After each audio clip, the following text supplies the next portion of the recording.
Welcome back to the John Grdina Classroom, a podcast to strengthen your faith, family, fitness, and finances. If this episode helps you at all, like it and share it. The ripple effect of transforming strong families starts with a simple share. This summer, I got a gift most men don't get anymore. I had the opportunity, and still do, work side by side with my dad. Not a phone call, not a quick visit, real hours, real sweat, real work. The kind that leaves your back sore and your hands raw, but your heart full in a way nothing else does. Fill it. We took on this attic bedroom project together. Carpentry, drywall, mudding the walls. And in the middle of the dust and the noise, he taught me something I didn't expect to learn again at this age of my life. My dad is almost 70 years old, and he has been out there every bit as hard as I have, hauling material, cutting boards, kneeling on that floor for hours, smoothing mud into seams until they disappeared. 70 years old and still refusing to sit on the sidelines of his family's life. We worked in tandem. When I got tired, he pushed. When he got tired, I pushed. That is what a family is supposed to look like. That is the glue. Love for one another poured out in labor, what holds a family together long after the paint dries and the lumber is forgotten. Yesterday he stopped, he wiped his hands and looked at me and said something I will carry for the rest of my life. He said, "You got to go the extra step to make things look great. You'll never be perfect, but we are human. But you can strive to be excellent in your work." That is not a carpentry lesson. That is a life lesson wearing a tool belt.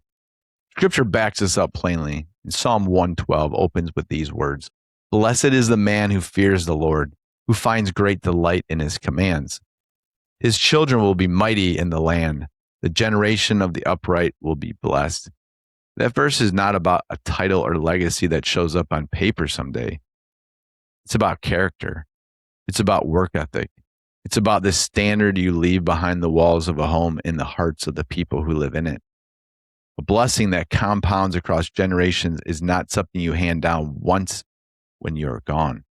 It is something you demonstrate daily, right now, while you're still standing in front of them with mud on your hands. My dad modeled that work ethic for me my entire childhood, and now, decades later, he is still modeling it, this time with his grandchildren watching. That is the picture I want you to hold on to. Legacy is not a speech you give once. It is a pattern you repeat until the people around you absorb it without even realizing what they are learning. Every man listening right now is being watched.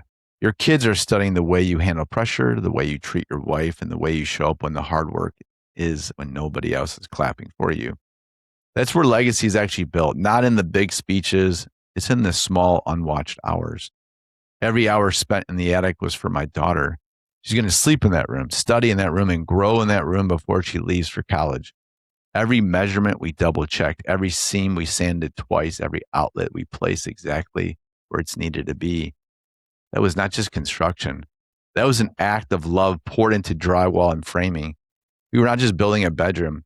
We were building a place where she feels covered, provided for, and known before she ever steps out into the world for her own. That's what fathers do.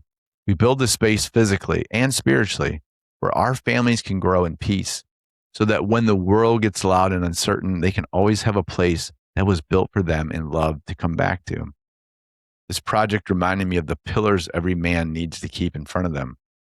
Love, because everything we do should flow from it, not obligation.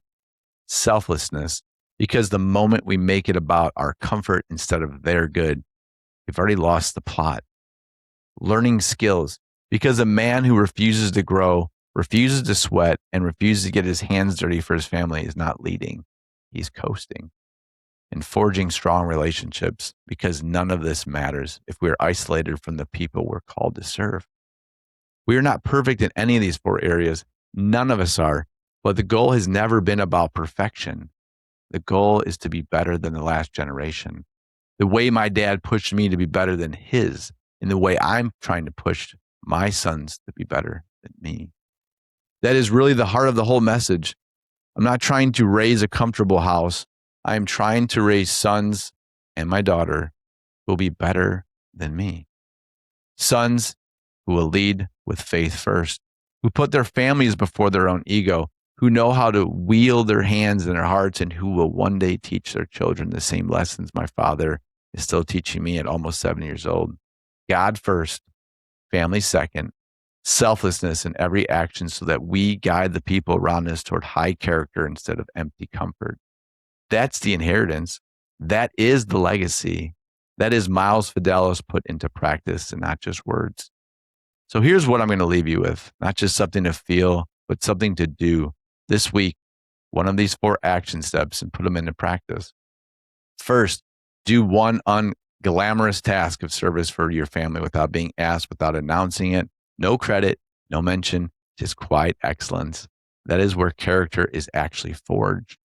Second, call or sit down with your father or your father figure or mentor, the older man who shaped you, and thank him specifically for one lesson he taught you. Tell him what it meant. Don't wait for the funeral to say it. Third, teach one skill to your child this week. It doesn't have to be carpentry. It can be cooking, budgeting, fixing something, or praying together. Skills passed down by hand are legacy passed down by hand. Fourth, look at your wife or your children in the eyes today and tell them plainly that you love them, that you're proud of them to build this life with them. Say the words and do not assume they already know. Small, consistent action is how ordinary men build extraordinary legacies. Go do one of these today. So before I leave, I would like to say a prayer for you. Lord, Heavenly Father, bless this man in his journey in life. Help him to model the Christ-like behavior that your son displayed when he came down to this earth. Help him to just take that one step to become the man that you've called him to be. And then he has no fear, but instead boldness in every action that he takes, knowing he will not be perfect, but in the pursuit of perfection, your perfection, that he'll be transformed into a new individual filled with your Holy Spirit to do great things in your holy name, to glorify you and to show his family that he is a God-fearing, obedient servant who is called on high by your name, and that they will go forth every single day, not being perfect, as I said, but striving to make their son or daughter an exceptional generation before him, and that he would love his wife, and love his children, and love his community, and in his selfless acts, go in day by day, being the man that you've called him to be. I ask this in your holy name. Amen. All right, everyone, be a man of action, but stay faithful, stay focused, and keep moving forward. I love you. Miles Fidelis.